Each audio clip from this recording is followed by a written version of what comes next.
A quiet summer morning on Lake Valor turned into a lifelong nightmare when 7-year-old Henry Walsh vanished without a trace while fishing with his grandfather. One moment, he was baiting his hook with trembling fingers. The next, he was gone, leaving behind only a single splash and a frantic cry. The lake was searched for days. Divers combed every inch. Authorities assumed he had drowned, but his body was never found. His grandfather, once the picture of health, withered under the weight of guilt and unanswered questions. Now, 11 years later, a new family docks their boat on the same weathered pier and, embedded deep in the rotting wood, they find a child's fishing hook with strands of hair still tangled in it. What follows reopens a case, long considered closed, and unearths a chilling truth no one was ready for. The morning Henry Walsh disappeared began like any other slow, syrup-thick summer day at Lake Valor. Mist clung low to the water's surface, curling around the reeds like fingers reluctant to let go of the night. 7-year-old Henry stood barefoot on the warped wood of the dock, squinting into the early sun as he clutched his fishing rod in both hands. His grandfather, Everett Walsh, sat a few feet behind him in a faded lawn chair, his thermos of coffee balanced precariously on one knee. The air smelled of damp pine, minnows, and something sweetly rotten drifting in from deeper among the cattails.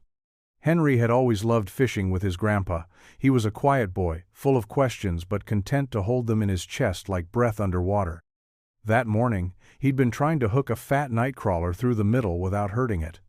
"It wriggles too much," he'd complained, and Everett had laughed, saying, "That's the point, kid Oates, the dance that brings the fish." Everett glanced down to pour himself another cup, and that was the moment it happened. The splash was sharp and clean, not like a fish breaching or a wave lapping the shore. It was too big, too sudden. Everett's head snapped up, the dock trembled, Henry was gone. "Henry?" His voice cracked. At first, he thought the boy had dropped something, maybe leaned over to grab it, but when he staggered forward, nearly toppling his chair, there was only a ripple where Henry had been. "Henry!" he shouted again, louder this time, rushing to the edge of the dock. The fishing pole was floating slowly away, its tip bobbing like a metronome, counting off each second too late. Everett didn't hesitate. He dove in, despite his age, despite the seizing pain in his hip. The cold punched the air from his lungs. He searched blindly beneath the surface, arms flailing through dark water that refused to give anything back. It took 10 minutes to drag himself back onto the dock, soaked, gasping, and empty-handed. The neighbors heard the screaming. Within the hour, the lakeside cabin was swarmed sheriff's deputies, volunteers, divers, dogs. Everett sat shivering in a towel, his eyes red, unable to stop repeating the same thing. "I just looked away for a second. 1 second." They searched for days. They dredged the lake, combed the forest, interviewed everyone. But there was no sign of Henry. No footprints, no blood, no torn clothing.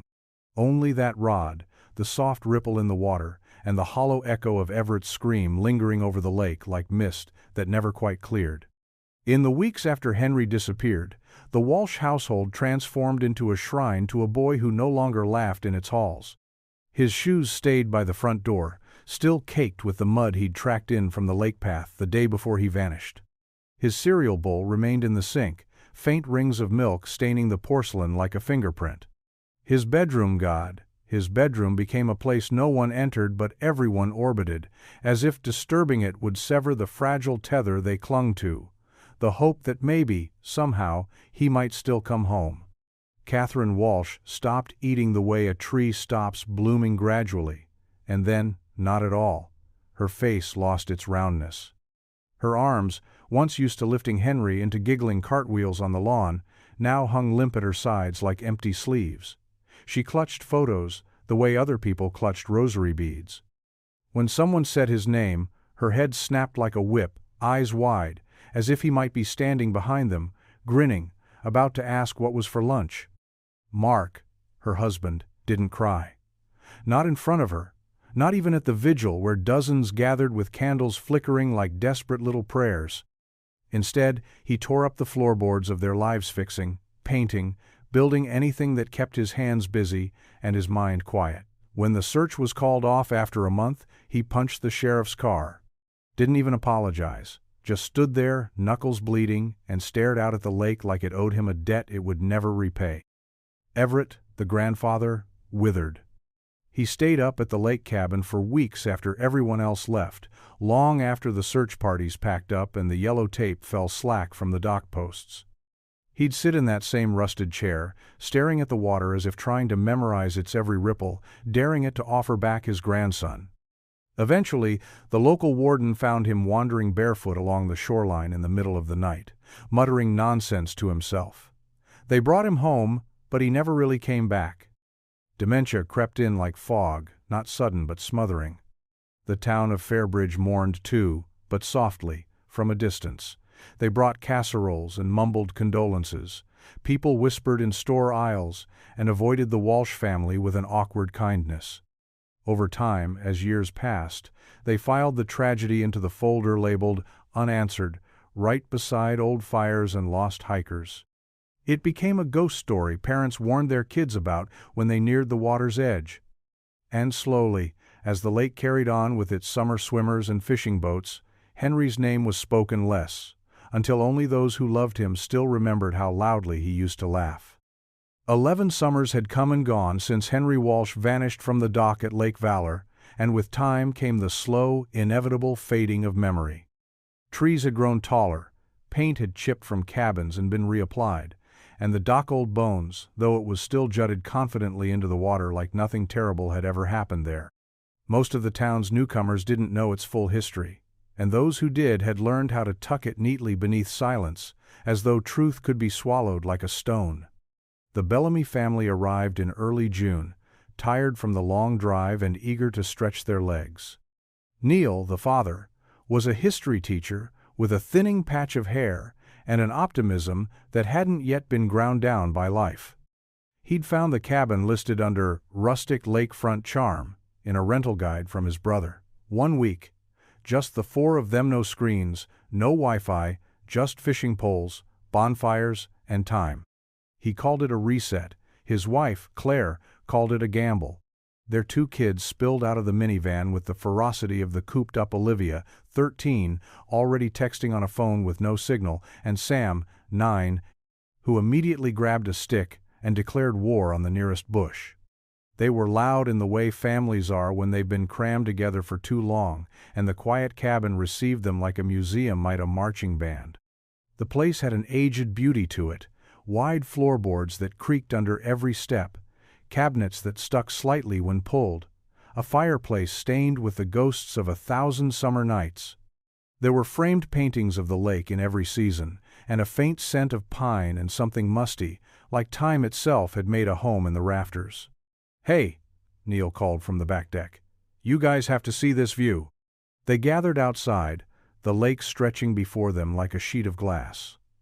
The dock looked harmless, sun-bleached and crooked, extending into the water like a promise. "Sam, no running," Claire warned as their son took off toward the edge. Neil smiled. "Let the boy explore."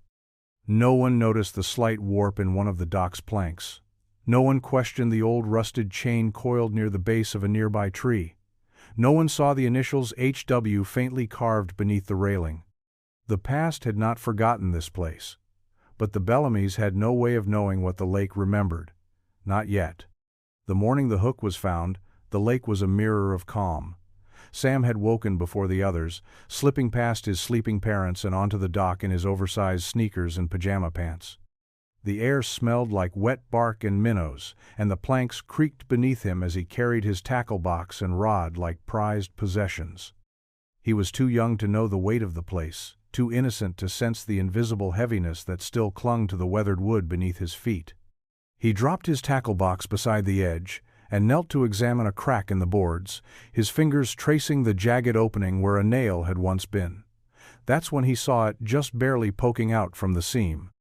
It was no longer shiny, it had dulled with age, but it was unmistakable, a small rusted fishing hook wedged deep between the boards. At first he thought it might be a lucky find. Treasure from some forgotten angler. He dug at it with a twig, then with his fingers until it came loose, trailing something with it. A few fine strands of what looked like fishing line clung to the curve. But as the sun rose higher and bathed the dock in golden light, Sam realized it wasn't line. It was hair, fine, blonde, tangled around the barb like thread through a needle. He didn't scream, just stared. Later that day, when Neil took the kids into town for ice cream, he mentioned the find in passing to the woman at the bait shop. "Sam found this old hook jammed in the dock," he said, smiling. "Might have been there for years, still had hair stuck on it. Kinda creepy, right?" The smile faded from her face. Her eyes stopped blinking. "What color was the hair?" she asked quietly. By nightfall, a deputy was at the cabin. He asked to see the hook, bagged it like evidence, said something about standard procedure and lake safety, but his hands shook when he zipped the plastic shut. The tests came back 2 weeks later. The hair, impossibly, was human. And the DNA, what little could be lifted, matched the last known sample on record from Henry Walsh. A baby tooth his mother had kept in a ceramic dish, long since forgotten in a drawer, was now all that tethered them to the boy she'd lost. The case, once cold and buried in memory, exhaled its first breath in over a decade, and the lake, still and glistening under a blood-orange sky, seemed to watch in silence, as if it had been waiting all along. Catherine Walsh was folding laundry when the phone rang, a mundane, quiet moment made all the more jarring by the sharpness of the sound. The washer hummed in the background, and the late afternoon sun cast golden stripes across the floor. She reached for the receiver without thinking, pressing it to her ear. Her mind still half on a pair of Henry's old shirts she'd never had the heart to donate, even after all these years. "This is Catherine," she said, her voice steady, worn soft by time. "Mrs. Walsh," the voice on the other end replied. It was male, official. "This is Deputy Sorrell with the Fairbridge County Sheriff's Office. I'm calling about your son, about Henry." She froze. The room fell silent, except for the hum of the washer, now deafening. "I'm sorry," she said, her voice barely audible. "What did you say?" "There's been a development. A family staying at your old lake cabin found a fishing hook embedded in the dock. It still had some—" He paused, as if reluctant to say the words. "Hair! We ran the DNA. It matched Henry's." The silence that followed wasn't peaceful. It was dense, suffocating. Catherine sat down on the floor, phone still pressed to her ear, breath shallow. "That's not possible," she whispered, though her heart beat with the sudden rush of old adrenaline. "You searched that dock. You tore it apart." "I know," the deputy said quietly. "But it was lodged between boards, deep, weathered over, easy to miss." She didn't speak for a moment. In her mind, she saw Henry's face as it had been the little squint when he laughed, the cowlick he hated. She remembered the last morning she saw him, kissing the top of his head and telling him to be good for Grandpa. The way he grinned and said, "I will," like it was a promise that meant something. The grief was never far. It lived just under her skin, tucked beneath years of forced smiles and holidays endured rather than celebrated. Now, with this single phone call, it erupted again like a splinter finally surfacing. "What do you want me to do?" she asked, her voice hardening, sharpening itself like a blade. "Come to Fairbridge," the deputy said. "We think it's time to reopen the case." She stood slowly, as though her bones had aged 10 years in a minute. "I'll be there by morning." And just like that, after 11 years of quiet despair, Catherine Walsh stopped mourning and started hunting. Detective Laura Bishop stared at the reopened case file like it was a ghost from her own past. The name on the front, Henry Walsh, should have been just another name, but it wasn't. She remembered it. Not from a briefing, not from a training manual, but from a childhood memory that still clung to her like burrs in an old sweater. She had been 12 the summer Henry vanished. Her family had rented a cabin just 2 lots down from the Walshes. Laura had seen him that morning, a little boy with damp curls and mismatched socks, bouncing down the dock with his fishing rod held high like it was Excalibur. She remembered how he'd waved at her. She hadn't waved back. She'd been a moody preteen then, embarrassed by everything, but she remembered the splash.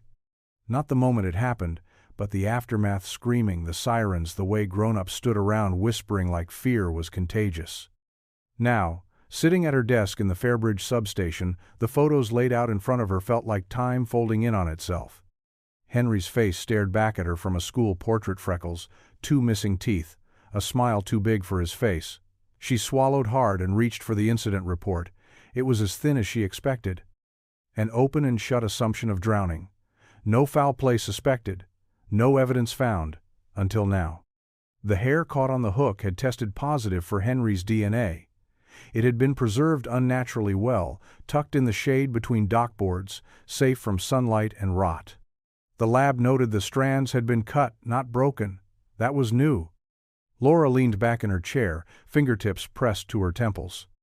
She had worked dozens of missing persons, cases, runaways, custody disputes, disappearances that turned out to be nothing more than misunderstandings, but this one felt different. Older, yes, but also alive somehow, still breathing beneath the surface. Maybe it was personal bias, the way her memory of that summer colored everything, but maybe not. She clicked her pen, wrote "Doc needs re-excavation" in block letters, and circled it twice. Later that evening she drove out to the lake. Parked near the same gravel curve she remembered from all those years ago. The trees whispered like they knew secrets, and the lake was as still as glass. She stood at the edge of the dock and stared down into the water where Henry had disappeared. She hadn't waved back. This time she would. Detective Laura Bishop began with the witnesses who had been closest to the lake the day Henry disappeared, neighbors, vacationers, shopkeepers, whose routines had unknowingly overlapped with tragedy. Most were older now, some moved away, but a handful still lived in Fairbridge, still remembered the boy with the fishing pole and the way that summer twisted into something darker. She met with Nancy Brewer first, the woman who'd owned the bait shop back then and who still sat behind the same creaky register. Her hair was silver now, pulled back into a tight bun, but her memory was sharp as ever. "I remember the morning," Nancy said, stirring cream into her coffee with hands that didn't shake. "That boy was up early, polite, shy. Everett had him out on the dock by 7, like clockwork." Laura nodded, making notes. "You told the deputies you saw Everett jump in after Henry?" Nancy's eyes narrowed slightly. "I did. That man was desperate, screaming, flailing around like he thought the lake would just hand the boy back." She paused, lips tightening. "But there's something I didn't tell them back then." Laura looked up. "Why not?" "Didn't think it mattered. Maybe it doesn't. But there was a boat. Small, green, rowboat. Didn't belong to anyone I knew. No license sticker, no markings. Just sitting off the eastern cove that morning. Drifted close to the dock maybe half an hour before the splash." Laura's pen stopped moving. "You're sure?" "I'm sure," Nancy said.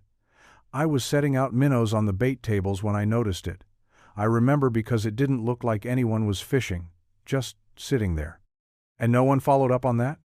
Nancy gave her a look that said plenty. "Everyone thought it was an accident. Poor old Everett turned inside out with guilt. No one wanted to turn that into something uglier." Laura left the bait shop with her mind buzzing. The original case files made no mention of a second boat. She checked again that afternoon at the station, digging into every handwritten note and faded photograph. Nothing. She tracked down 2 other residents who had been on the lake that day. Frank Leonard, who'd been fixing his canoe near the cove, and Martha Jenkins, who used to run the gas station. Both mentioned the same detail.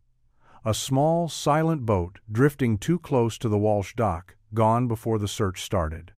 Somehow, it had vanished from every official report.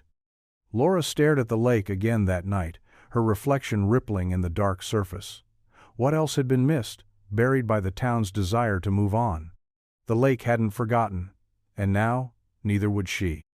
The air inside Marigold Ridge Care Facility smelled faintly of antiseptic and overwatered plants. Faded watercolor paintings lined the hallways, the kind meant to comfort but which always felt slightly too cheerful, like they didn't belong in a place where so many were fading. Detective Laura Bishop walked quietly past a nurse's station, clutching a folder to her chest. Inside were photos: Henry, the dock, a photocopy of the fishing hook, all carefully chosen. all potentially painful. Everett Walsh sat by the window in a wheelchair, his legs covered in a wool blanket despite the summer heat. His once powerful frame had shrunken, and the lines in his face looked deeper than any weathered dockboard. His hands twitched occasionally, curling as if grasping something invisible. A cup? A rod? A memory? He didn't react when Laura approached, not even when she said his name. The nurse had warned her. Some days he knows what year it is. Some days he's back at the lake. She crouched next to his chair, soft and slow, like approaching a wild animal she didn't want to startle. "Mr. Walsh," she said gently, "my name is Laura. I'm looking into your grandson's case, Henry." His eyes flickered, just for a moment, then back to the window. She placed the photo of Henry in his lap. Nothing. She tried again, showing him the hook, then the picture of the dock. His fingers twitched. "You were there that day," she said. "You were the last one to see him." A long silence. Then, without turning his head, he murmured something. A whisper, more breath than word. Laura leaned closer. "It wasn't the water," he said. Her breath caught. "What wasn't?" He suddenly sat up straighter, voice sharp now, louder. "He didn't fall! I saw it!" Laura's heart thudded. "Saw what, Everett?" He turned to her, and for a split second, his eyes were crystal clear, not clouded by time or trauma. "The boat," he rasped. "Green. Low to the water. Drifted close. Then gone." Laura felt chills race up her arms. "Did someone take him?" But the clarity passed as quickly as it came. His gaze slipped sideways. "He was there, then he wasn't," Everett mumbled, sinking back into his chair. I told them all. They said I was confused." Laura placed a hand gently on his shoulder. "You weren't," she said quietly. And in that moment, she knew this case had never been an accident. It had been a theft-off, a child, of truth, and maybe, just maybe, the lake had always known. The cabin stood just as it had all those years ago, pine-stained siding, tin roof peppered with rust, shutters that hadn't been properly latched in a decade. Laura Bishop parked her cruiser beneath a cluster of old birch trees and stepped out into the scent of moss and damp earth. The original owners, George and Marilyn Wexler, had moved to a quieter county inland, but still kept the property for sentimental reasons. They met her at the cabin's front porch, their faces etched with the kind of cautious grief that time hadn't fully softened. "We never changed much," Marilyn said softly, brushing her hand over the weather-beaten railing. "Didn't have the heart to. It always felt like it belonged to that boy more than us." They led Laura inside, where dust hung in the air, like the past refusing to settle. Everything had the stale smell of memory. Old furniture, mothballed curtains, floorboards that creaked in all the same places they had when Henry was alive. The Wexlers answered her questions with care about the dock, the tenants before and after, and whether anything strange had ever happened after the boy's disappearance. But it was George, leaning heavily on a cane, who finally said, "There's something under the dock. Always gave me a bad feeling. Used to be a crawlspace utility access, we called it. Never used it ourselves. It's low and cramped. Just didn't feel right." Laura's pulse quickened. "Can you show me?" They led her around to the back of the cabin, where tangled weeds and overgrown ivy had nearly obscured the dock's underside. George pointed to a rotted wooden hatch, barely visible beneath the leaves. Laura crouched and cleared the debris with her hands, uncovering a small handle. With a grunt, she pulled the hatch open. The smell hit first damp wood, mold, and something sweetly sour beneath it all. She shined her flashlight into the blackness. The crawl space was narrow, barely high enough to belly crawl through, but she saw immediately that it hadn't been empty. On one wall, carved into the planks with something sharp, were letters childish, jagged, uneven. Henry was here. Below it, smaller. "I am not dead." Her breath caught in her throat. Scattered in the dirt were objects that made her skin prickle. A broken crayon, a tiny shoe. An old, brittle drawing on the back of a cereal box stick, figures under a crooked sun, one of them frowning, the other holding what looked like a net. Laura backed out slowly, heart pounding. This wasn't just a place someone had passed through. This had been a hiding place. A prison. A message. Left behind by a boy the world had given up on but who had never stopped calling out. By the time Laura Bishop made her way to the Morning Mist Cafe on the east side of Fairbridge, word of the reopened Walsh case had already rippled through town like a dropped stone in still water. Locals watched her with the cautious curiosity reserved for outsiders who'd suddenly turned into excavators of old wounds. She ordered coffee and sat near the back, pretending not to notice the glances, waiting for someone to approach.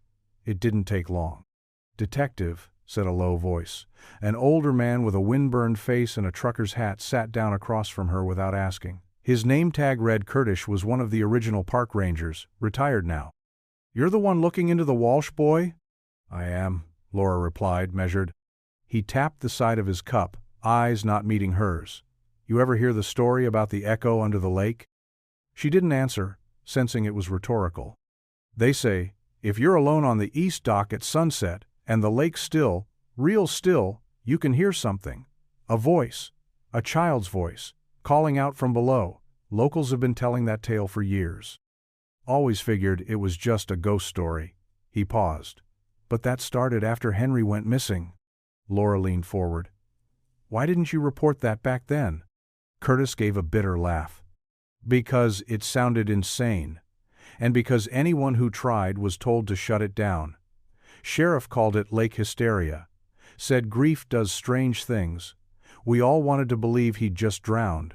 Easier that way. But you don't think that anymore." Curtis shook his head slowly. "About a year after Henry disappeared, a group of teenagers tried to spend the night on a raft out by the cove. One of them swore he heard someone knocking from under the water. Like fists against wood. When they paddled back, he said he heard crying, a boy's voice, said it whispered, 'I'm still here.'" Laura felt her spine tighten. "It became a dare, you know. Go out at night. Listen. But most people stopped. Too many said they heard it. Too many said they couldn't sleep after." Later that night, Laura walked the eastern shoreline alone. The lake was glass. The only sound was wind in the trees. And then, just beneath the surface of Silencesh, he heard it. A whisper. So faint it could have been imagination. Or something else. A voice, barely audible, threading through the reeds. "I'm still here." The message arrived, not through official channels, but on a crumpled piece of stationery slipped under the precinct door sometime during the early hours of morning. Laura found it folded like a secret, the handwriting looping and ornate, almost theatrical. It read, "The boy is not gone. He never went far. Come if you want the truth, Maribel." Beneath it, an address scrawled with a shaky hand. It took Laura an hour to place the name, Maribel Thorne. She had been the town's resident psychic back when the Walsh case first broke, part curiosity, part spectacle. People brought her in when desperation had run out of road. Laura remembered her from childhood only vaguely. A woman in flowing scarves and thick perfume who once lit candles at the lake and murmured things that made grown-ups uncomfortable. Now, more than a decade later, Maribel lived on the edge of town in a crooked cottage choked by ivy and wildflowers. The front porch groaned beneath Laura's boots as she knocked. The door opened before her knuckles hit a second time. "I felt you coming," Maribel said, her eyes clouded but alert. "Come in." Inside smelled like cedar and cloves. Crystals hung from the windows, catching the light in fractured rainbows. Laura sat reluctantly in a chair that sagged beneath her, watching as the older woman settled across from her, eyes never quite focusing. "You contacted me," Laura began, skeptical but curious. Maribel nodded slowly. "I did. Because you're different than the ones who came before. You're listening." Laura said nothing, waiting. "He's alive," Maribel said plainly. "I knew it then. I know it now." "You told investigators he was pulled into the water," Laura reminded her. "That he slipped between worlds." Maribel smiled faintly. "That was the only way they could hear it. But I saw something else. A hiding place.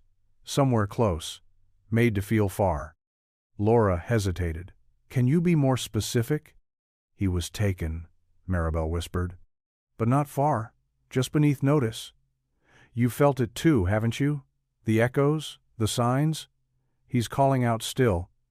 Every child left alone in the dark is calling. Laura's skin prickled. Not because she believed her, but because some part of her, the part that had heard the whisper at the lake, wasn't sure she didn't. As Laura stood to leave, Maribel reached for her hand, gripping it with surprising strength. "You're getting close," she said. "But be careful, detective. The truth is like a mirror in water, it ripples when you reach for it." Outside, the wind stirred the trees, and for just a moment, Laura thought she heard a boy's voice riding the breeze. "Help me." The lake was quieter than usual that morning. Laura sat alone in the sheriff's boat, the engine idling as she studied the shoreline through a pair of binoculars. The eastern cove curved inward like a crooked smile, choked with reeds and overgrown brush. Locals rarely came this way, too shallow for swimming, too cluttered for boating. But something Maribel had said the day before had been clawing at Laura's mind. A hiding place, made to feel far. She almost missed it. Just a few feet of gray, rotting wood, half buried beneath vines and moss, protruded from the underbrush, like bones sticking out of earth. No marker, no footpath. Nothing to suggest anyone had been there in years. Laura cut the engine, letting the boat drift silently to the edge before tying off and stepping out into ankle-deep water. The dock groaned under her weight. Not just the sound of wood, but something deeper, like the lake itself had grown used to silence and was disturbed by her presence. The vines had thickened across the planks, looping through cracks, clinging to the rails like desperate fingers. It was as though the dock had been swallowed by the forest on purpose, hidden, forgotten, and left to rot in peace. She stepped slowly, sweeping the flashlight, even though the morning sun was strong. The further she walked, the colder the air seemed to grow, despite the heat shimmering off the water behind her. A low mist curled along the edges of the dock, inexplicable for the time of day. Laura's skin prickled. At the far end, the dock split. One side broken off and drifting in the reeds. The other led to a small, square platform, sunken at one corner. There was something about the construction too careful, too deliberate. The boards here were newer than the others. Someone had repaired this end. She knelt, brushing away leaves, and saw them. Scratches. Not from animals. From fingers. Nail marks gouged into the wood. And beneath them, faint but legible, letters carved by hand, over and over. "I am here. Still here. Help me." Laura stood quickly, her breath visible in the air, even though the sun beat down on her back. Something had happened here. Something lingered here. She turned and looked back at the path she'd come, now obscured by mist. The lake was watching. And for the first time in this investigation, Laura realized it might not be the only thing that was. The lockbox was found by accident. A pair of teenagers, bored and curious, had taken a canoe out to the abandoned stretch of shoreline Laura had visited days earlier. They weren't supposed to be there. No trespassing signs were posted in plain view, but rules meant little to kids with restless energy and too much summer left. One of them spotted something glinting beneath the water, wedged between two rocks near the bank. They thought it might be a safe, maybe treasure. They didn't expect to find waterlogged journals inside, wrapped in layers of plastic, sealed with tape that had long since loosened. By the time the lockbox made its way to Laura, the sun had already begun to set. The papers inside were damp but legible, the ink slightly blurred, as if the words themselves had been trying to escape. She peeled away the plastic with gloved hands, gently lifting the topmost bookletta composition notebook, its cover faded and cracked. Inside, the handwriting was unmistakably that of a child. "My name is Ben." Laura felt a chill, despite the warm air of her office. The entries that followed were uneven, sometimes fragmented, but always eerily consistent. They spoke of a boy kept somewhere dark but not underground. Somewhere close to water. There were references to the man and the rules that were never explained in detail, only obeyed out of fear. One line made her stop reading altogether for a moment. "The man says I'm lucky he saved me from the lake. He says my real parents forgot me. I don't believe him anymore." Each entry was dated, though the calendar made no sense. Months without order, days that looped back on themselves. Some pages were just drawings, a dock, a hand reaching out of water, a stick figure alone in a room, the walls scribbled in heavy black crayon. But it was one of the final pages that made Laura's hands tremble. I remember being Henry, but he says that name is a dream. He says I'm Ben now. I don't want to forget. If someone finds this, please find me. I'm not far. I'm just hidden. And at the bottom, in smudged pencil, one last sentence. I can still hear the lake. Laura sat back in her chair, heart pounding. The diary wasn't proof, not yet, but it was something else. It was a voice. And after 11 years of silence, Henry Walsh Ben was speaking again. The lab report arrived in a plain manila envelope, unmarked but heavy with implication. Laura opened it slowly, spreading the contents across her desk as if preparing to assemble a puzzle no one had dared touch in over a decade. There were photographs, close-ups of the notebook's pages, microscopic analyses of the ink and paper, forensic timestamps rendered in sterile digital print. But it was the summary page that stole the air from her lungs. Handwriting analysis confirms subject is consistent with pre-disappearance samples of Henry Walsh. Estimated age at time of writing, 12 to 13 years.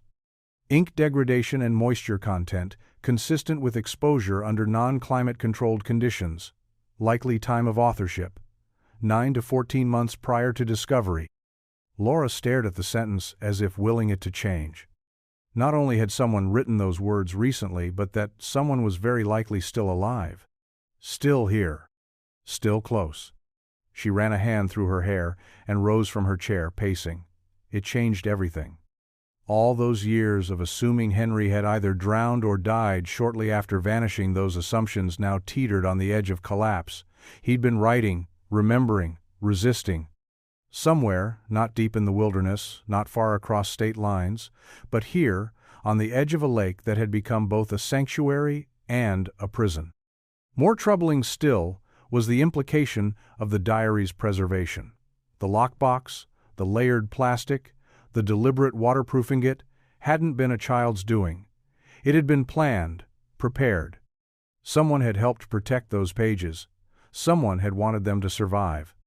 Which meant someone had kept him hidden, is still keeping him, she thought. Her mind flashed to the words carved into the dock. I am here, still here, help me. These weren't the markings of someone long gone, they were signals, desperate, buried signals. And now, she was beginning to see the pattern. The second dock. The carvings. The diary. A trail, left like breadcrumbs, always just enough to make someone look harder if they were willing to see beyond the obvious. Laura leaned over her desk, staring at a map of Lake Valor, her finger tracing the perimeter. There were still structures she hadn't investigated. Old service sheds, boathouses. Vacation cabins abandoned after the housing crash. Too many places where a child could be held without notice. She circled the lake in red ink, then drew a second circle tighter in closer to the eastern cove. You're here, she whispered, not knowing if the words were a promise or a plea. Hold on. The path to the hermit's shack wasn't marked on any map. It wound through a thicket of pine and deadfall on the far northeastern side of the lake, where the land rose sharply and the trees thickened into something more like wilderness than backyard forest. Locals called him Old Wren, though no one seemed to know his real name. He had lived out there for nearly 20 years, long before the Walsh boy vanished. Most assumed he was harmless, just another man retreating from the world. But Laura had a different instinct. Recluses saw things, and some carried the weight of knowing them too long. When she arrived, the sun was beginning to sink, casting long orange fingers across the water behind her. Wren's shack looked like it had grown from the ground itself, patched with tin, covered in moss, part treehouse, part mausoleum. Smoke curled from a bent chimney, and the smell of wood smoke and something acrid filled the air. He was waiting for her on the porch. You finally came, he rasped, as if they'd planned this meeting. Laura didn't respond right away. She took in his appearance. gray beard tangled to his chest, eyes sharp behind the grime, fingers tapping a rhythm on the arm of his chair like a man keeping time with his guilt. "I'm looking into the Henry Walsh case," she said. "I know," he nodded toward the trees. "They're watching you now, always watching when someone gets close." She stiffened. "Who's watching?" He didn't answer at first, just stared into the forest like it would answer for him. Then he said, almost too quietly, "I saw the boat that day. Everyone else says it was gone by the time help arrived, but I saw it before the splash, painted green, low, no oars, just drifted." Laura's throat went dry. "Why didn't you tell anyone?" "I tried," he said. "They came and told me not to speak of it again, said I must have been drunk, seeing things, but I wasn't. That boat didn't drift away, it turned. It knew where it was going." He reached into his coat and pulled out a slip of paper. A name, an address. "I think there were more than one," he whispered. "Henry wasn't the first." Laura took the paper with trembling fingers. "What is this?" Wren met her eyes. "A man who used to own a cabin by the East Dock. Had a child of his own once. Said the world took him unfairly, and he was going to take something back." The silence that followed was thick with implication. Henry wasn't just lost. He'd been chosen. The dog's name was Jasper, a wiry German shepherd with a sharp nose and a reputation for finding the unfindable. His handler, Deputy Reyes, had worked with him on missing persons cases across 3 counties. But he admitted to Laura on the drive over that this one felt different. "Usually we get a scent from a piece of clothing," he said. "But hair from a hook and pages from a diary? This dog's gonna need a miracle." Laura didn't say anything.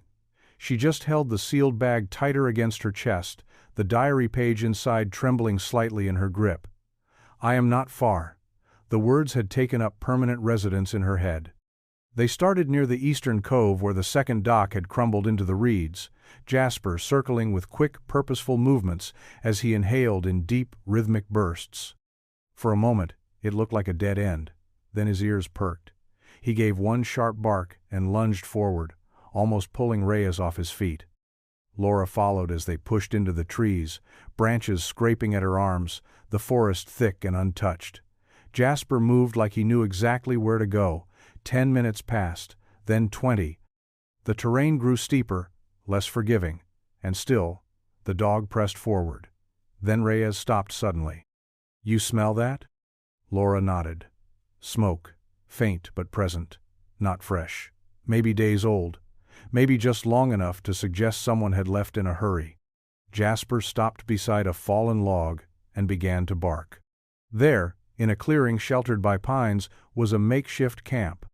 A lean-to crafted from tarp and boughs, a ring of stones that had once held a fire, crushed soda cans, ration wrappers, and an old metal pot blackened from use. Beside the sleeping area was a pile of small, hand-carved figurinist twigs shaped into crude little people, their heads oversized, their eyes gouged hollow. Laura crouched beside the fire ring. The ashes were cold, but not ancient. She sifted through them and found the charred edge of what looked like a book cover. When she turned it over, her stomach dropped. Ben was scrawled on the inside, in the same looping hand as the diary. Whoever had stayed here had done so recently, and they'd known the clock was ticking. Laura stood, scanning the woods. Somewhere, not far, a boy was still running, and someone else was still hunting. The entrance was hidden behind a curtain of blackberry bramble near the edge of the clearing so carefully camouflaged that Laura nearly missed it. A breeze stirred the leaves just enough to reveal a sliver of dark stone, flat and square, out of place in the wild tangle of forest. She crouched, drawing her fingers along the edge of what turned out to be a moss-covered hatch, its hinges rusted but intact. With a groan of protesting metal, she pulled it open. A cool breath of air met her face, damp, earthy, laced with something older. Not rot, not decay, but the scent of time left undisturbed. Beneath her, a narrow stone staircase descended into darkness. She radioed for backup, but didn't wait. Her flashlight cut through the black in shaky cones, illuminating rough stone walls reinforced with timber. The air grew colder the farther she went, until her breath started to show in faint puffs.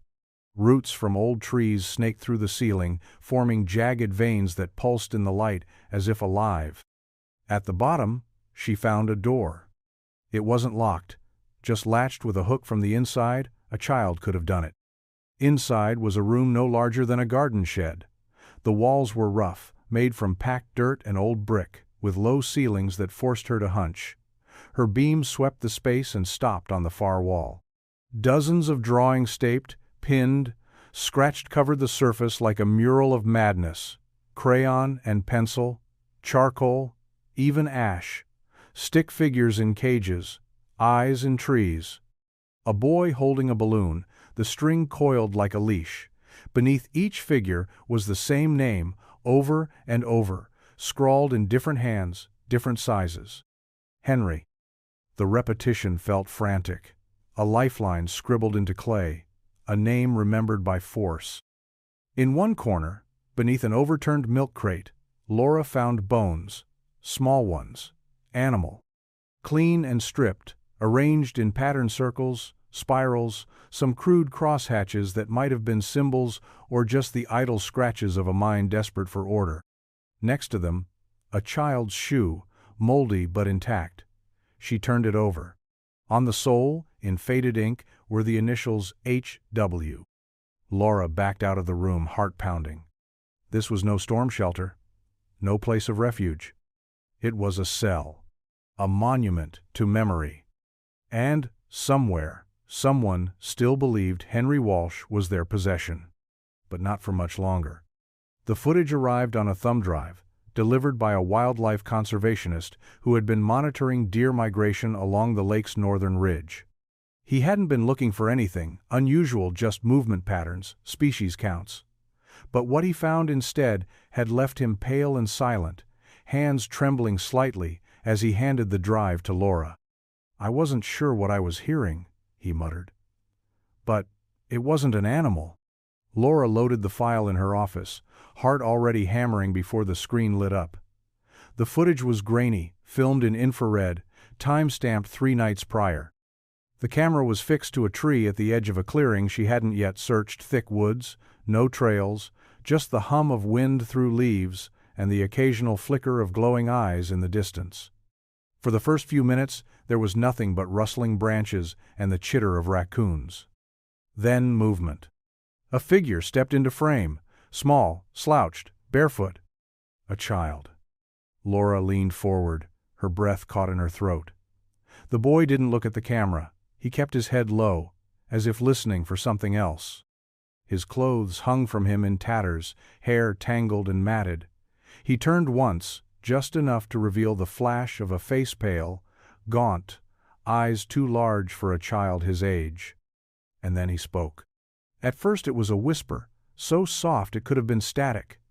Laura turned up the volume, isolating the clip. She played it again. And again. "Help me." The words were unmistakable. Not screamed, not panicked, just tired. Like someone who had said them too many times and stopped expecting an answer. The boy turned to look behind him, his head tilted, listening. Then, suddenly, he vanished into the trees like smoke. 10 seconds later, the footage cut out. The screen turned to black, the timestamp frozen mid-second. Laura stared at it for a long time, bile rising in her throat. It wasn't just what the boy had said, it was how he'd said it.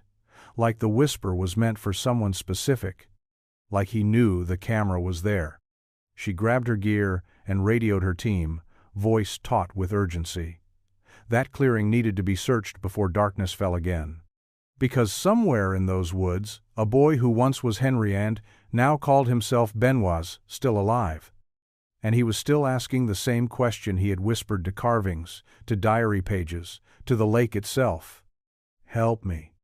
It was late afternoon when the tip came in, a call from a retired park ranger named Ray Travers, who had worked the Lake Valor district for over 25 years.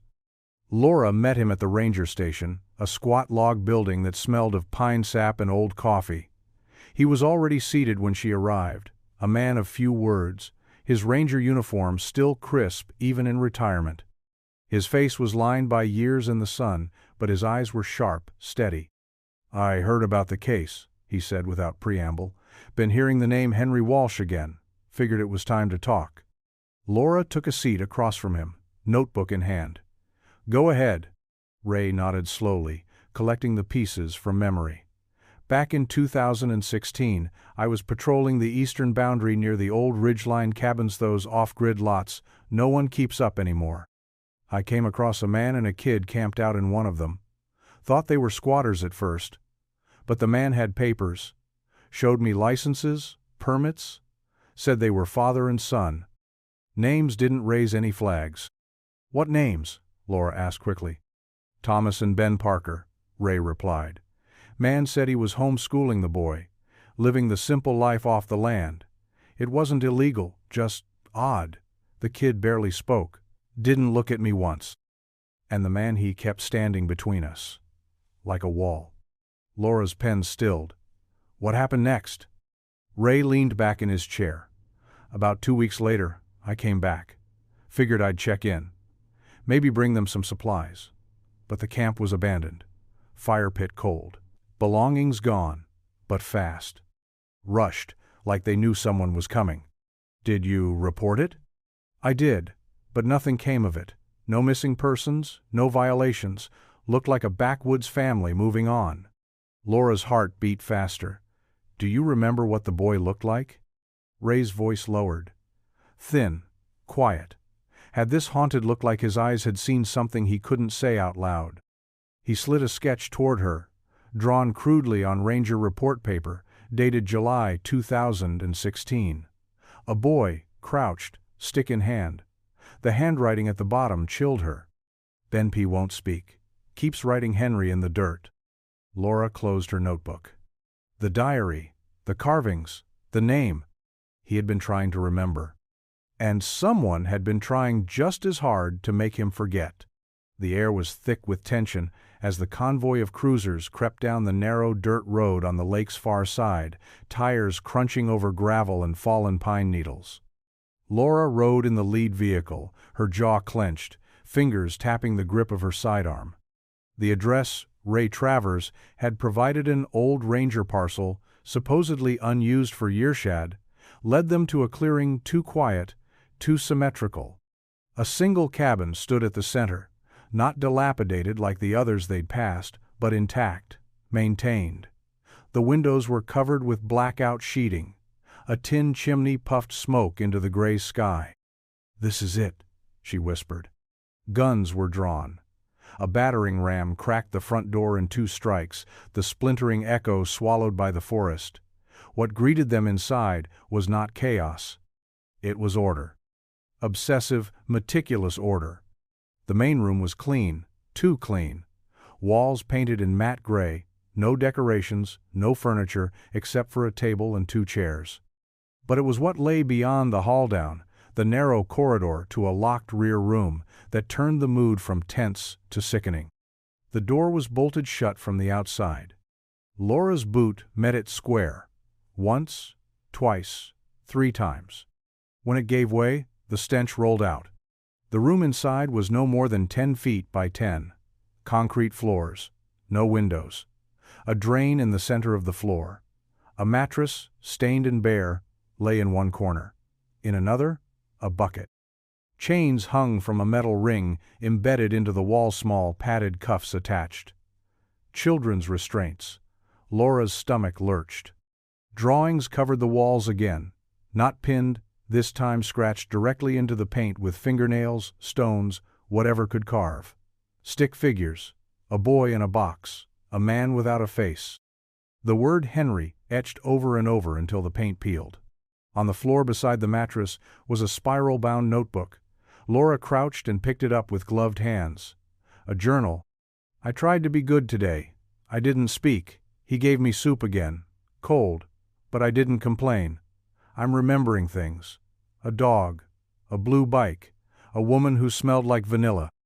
I think her name was..." And it stopped. Mid-line. Mid-thought. The pen stroke dragged off the page. Laura stood slowly, the journal in her hand like a live wire. The boy had been here, writing, remembering, fighting. He had a name once, and someone had tried to erase it. The trail began behind the cabin, nearly invisible except for the faintest impression of footsteps pressed into the soilite enough to be recent, careful enough to be intentional. Laura followed with the silence of someone hunting memory, her boots crunching softly over pine needles, breath caught in her throat. The canopy thickened overhead, the sun broken into fractured amber slivers. The woods were hushed, like they were listening. She moved deeper, past broken branches, and a scattering of debris. A torn piece of cloth, caught on a thorn bush, a plastic water bottle, half buried in mud, a single boot print that sank deep into a patch of damp earth. And then something different. A space where the moss grew in a perfect rectangle. Too neat, too undisturbed. Laura knelt and brushed her hand across the green. Beneath it, cold stone. She scraped it back with her fingers until her nails hit the edge of something sharp metal. A hinge. Heart pounding, she cleared more of the moss, revealing what looked like an old storm hatch, rusted but intact. She pressed her palm to it. It was warm. Not the kind of warmth from sun exposure. The hatch was shaded, covered just moments ago. No, this warmth was internal, recent, like someone had passed through it not long before. Laura stood and radioed in her location, voice low but urgent. "I've found something. East of the cabin, 200 yards. Trapdoor. Fresh." She didn't wait for a reply before reaching down and gripping the handle. It groaned in protest, flakes of rust breaking away, but it lifted just enough to reveal a black hole in the earth. The air that rose to meet her face was damp, not fetid like the cellar before, but musty and warm, like it had been used, lived in. She flicked on her flashlight and aimed it down. Wooden stairs led into darkness, the angle sharp, the space narrow. Along the edge of the entrance, she noticed a thin streak of mud smeared across the wood like a handprint. Small. She pulled her sidearm and descended one step at a time, each creak beneath her feet echoing like a heartbeat. The tunnel sloped downward, leading somewhere too carefully constructed to be forgotten, too recently used to be abandoned. The walls tightened around her, but she didn't stop. Somewhere ahead, buried beneath years of silence and shadows, was a truth that had tried so long to stay hidden. And it was still warm. The tunnel narrowed the deeper Laura moved, the air thickening with the weight of breath and memory. Her flashlight bounced off low earthen walls, reinforced by timber beams, the floor beneath her soft with years of compacted dirt and wear. Somewhere ahead, the faintest flicker of light danced on the curved walls, warm and gold, like firelight, not a reflection, a source. She clicked off her flashlight and stepped forward with deliberate silence. The corridor curved, then opened. A room. Rectangular, cramped. The ceiling barely high enough to stand. In the center, a lantern rested atop an overturned crate, casting soft shadows that seemed to crawl. And beside it, still as a ghost, frozen mid-movement, was a boy. His eyes locked on hers instantly. He was barefoot, his clothes threadbare and dirt-streaked. His arms hung at his sides, tense as if unsure whether to run or fight. The lantern's light shimmered across his face, illuminating sunken cheeks and hair grown wild. But it was the eyes that shattered Laura's breath. Terrified, wide, familiar. "Henry," she whispered, the name catching on the edge of hope and disbelief. The boy flinched. He took a half step back, pressing against the dirt wall, eyes darting like a cornered animal. Laura raised both hands slowly, her voice soft and low. "It's okay. You're safe now." He shook his head, violently. "No," he whispered, voice raw from disuse. "You're not real. He said people would lie." "No one's lying to you," she said, inching forward. "I know who you are. I've seen your drawings, your words. I've read your diary." The boy's breath hitched. His mouth opened like he might speak, but then he snapped it shut. Tears welled, but didn't fall. Instead, he moved toward the crate, one hand hovering near the lantern, as if it were the only thing grounding him to reality. "I'm Ben," he said finally, though the name came out unsure, brittle. Laura's voice cracked. "You were once. But before that, before the hiding you, were Henry Walsh." His face crumpled at the sound. She stepped closer, slowly, never breaking eye contact. "Your mother has never stopped looking. She still remembers the way you laughed. She still smells your shampoo on your old pillow. You're not forgotten." He started to cry, then not loud, not frantic. Just quiet, deep sobs that sounded like years of walls finally collapsing. "I want to go home," he whispered. Laura reached out her hand. And this time, he didn't pull away. At the hospital, the boy sat curled beneath a weighted blanket, knees drawn to his chest, eyes fixed on the television, though it played silently. The screen flickered with colors he didn't seem to register.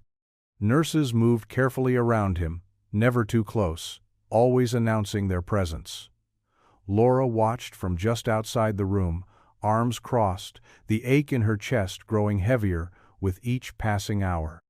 He still called himself Ben. When asked his name, he answered without hesitation. But when someone said Henry, he'd flinch, his shoulders curling like the name was a blow, a sound he'd been taught to fear. Still, he hadn't run.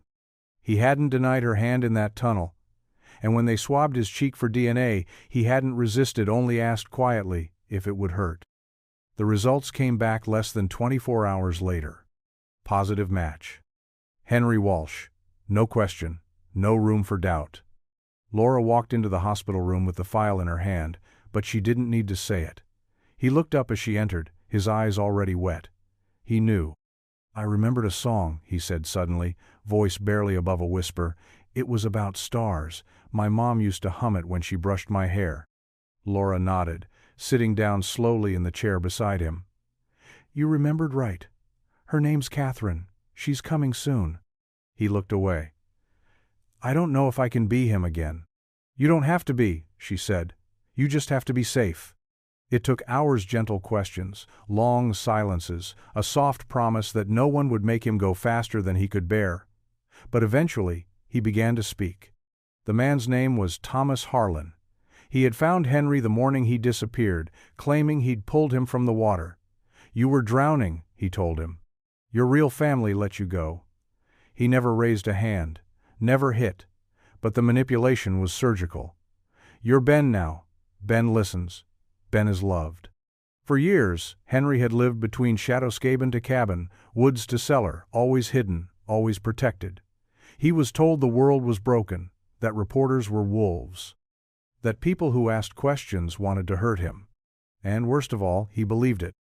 Until something inside him, fragile but unyielding, began to remember. A woman's laugh, a blue bicycle, the way vanilla smelled in the summer heat. Henry Walsh had never truly disappeared. He had just been told, over and over again, that he no longer existed. Henry didn't recognize the house. When the car pulled up the gravel drive, he stayed still in the back seat, knees pressed together, hands clenched in his lap. Catherine stood on the porch, her arms wrapped tightly around herself, trembling not from cold but from the unbearable strain of holding everything in. Her baby was here, flesh and blood and breathing. And yet, she didn't move. Not until the car door opened. Henry stepped out slowly, his eyes scanning the yard, the faded paint on the porch swing, the wind chime that tinkled like faint memory. It all felt familiar, but not safe. Like a dream replayed too many times, warped and uncertain. He didn't run to her, he didn't cry. He just stood there, staring, caught between recognition and doubt. "I used to live here," he said flatly, as if testing the words. Catherine nodded, voice trembling. "Yes, you did." She took a single step forward. He took one back. Laura had warned her it would be like this, that the reunion would not be the explosion of joy she had imagined for years. Henry Ben had lived too long in constructed truths, under the grip of another man's version of reality. The language of love had been rewritten in him, twisted into something to fear. That night, he didn't want his old room. He slept on the floor beside the bed, blanket pulled up to his ears, the closet door open, and the lights left on. Catherine sat outside the door for hours, listening to the rhythmic breath of a boy who no longer felt like hers. In the days that followed, progress came in inches. He didn't like mirrors, refused to take baths unless the door remained cracked open. He jumped at the sound of blenders, flinched when dogs barked on the television, and asked if the food had rules. He didn't trust microwaves. He refused to go outside when the wind picked up. And worst of all, he asked to be called Ben. Every morning, Catherine made pancakes just like she used Tuxtra butter, no syrup, just the way he liked them as a child. He picked at them like a stranger. But one morning, he finished the plate. And when she brought out a second, he didn't ask about the rules. He just whispered, "Thank you," then stared out the window with far-off eyes, watching the wind ripple through the trees. It would be a long road. But he was home. And that was something. It happened on an ordinary afternoon, the kind that slipped by without ceremony, gray clouds drifting overhead, a low hum of wind outside the windows. Catherine was in the kitchen folding laundry, and Henry was sitting at the table, sketching quietly. It had become a ritual of sorts. He didn't like questions. He didn't like therapy visits or doctors with clipboards, but he liked to draw, and sometimes, if he was quiet enough, memories slipped through his pencil before his mind could lock the door. He didn't speak at first, just kept shading in the roof of a cabin, detailing the bark on trees with surprising precision. His drawings were always of places, never people. Then, without looking up, he said, "I remember the dock." Catherine turned, her hands still clutching a pair of socks. Henry's voice was calm, flat. There was someone else there, not just Grandpa. She walked slowly to the table. "What do you mean?" He didn't answer right away. His pencil paused, the tip pressing deep into the paper until it left a small tear. "It wasn't fast, like I always thought. I didn't fall. I wasn't snatched." He finally looked up at her. "Someone told me to go. Someone told me to get in the boat." Catherine's heart stopped in her chest. "What boat?" she whispered. Henry blinked. "The green one. It was already there, floating just off the dock. And I remember, Grandpa wasn't yelling yet. He was looking at the water. He thought I was playing." His voice dropped even lower. "But I wasn't alone. Mom, I wasn't scared. Not at first. Because she said it was okay. That I was going on a trip." Catherine's knees buckled, and she sank into the chair beside him. "She?" she echoed. Henry's hands trembled now, the pencil falling from his grip. "I think it was her voice," he said.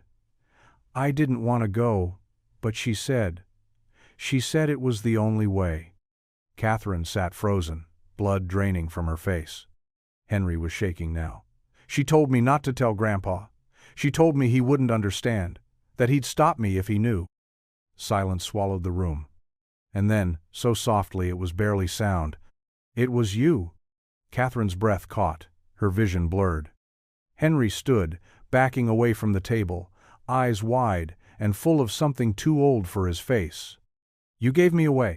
And just like that, the truth shifted. The story had never started with a stranger. It had started at home.